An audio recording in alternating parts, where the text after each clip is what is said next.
ৰামায়ণত ৰামে যেতিয়া ৰাৱণক বধ কৰি অযোধ্যালৈ ঘূৰি আহিছিল তেতিয়া কিন্তু ৰামে প্ৰথমে আহি কৈকেয়ী মাৰ চৰণহে স্পৰ্শ কৰিছিল। কিয় জানেনে? কৈকেয়ীয়ে ৰামক বনবাসলৈ পঠাইছিল আৰু ৰামে জানিছিল কৈকেয়ীয়ে যদি ৰামক বনবাসলৈ নপঠালেহেঁতেন তেতিয়া সুগ্ৰীৱৰ নিচিনা ভাল বন্ধু আৰু হনুমানৰ নিচিনা ৰামৰ ভক্ত আৰু ৰাৱণৰ নিচিনা শত্ৰুক চিনি নাপালেহেঁতেন, যাক মাৰি তেওঁৰ যশস্যা আৰু কীৰ্তি গোটেই পৃথিৱীতে জনাজাত নহ'লহেঁতেন। এই কথাখিনিৰ পৰা ইয়াকে বুজি পোৱা যায় যে কৈকেয়ীয়ে আমাৰ জীৱনৰ আটাইতকৈ বেয়া সময়খিনি দৰ্শাইছে।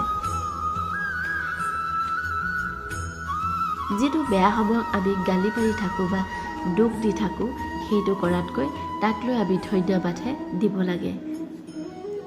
এইটো কাৰণে ধন্যবাদ দিব লাগে যে সেই বেয়া সময়খিনিতে আমি আমাৰ শত্ৰু কোন আৰু মিত্ৰ কোন চিনিব পাৰি আৰু আপোনাৰ লুকাই থকা প্ৰতিভাবোৰ উলিয়াই আনি আপোনাৰ লগত চিনাকি কৰাই দিয়ে। আৰু সেইবাবে আজি যদি আপোনাৰ বেয়া দিন চলি আছে আৰু আপুনি নিৰাশ আৰু হতাশ নহ'ব, কৰ্ম কৰি যাওক, আপোনাৰ কাৰণে এটা ভাল দিনে অপেক্ষা কৰি আছে।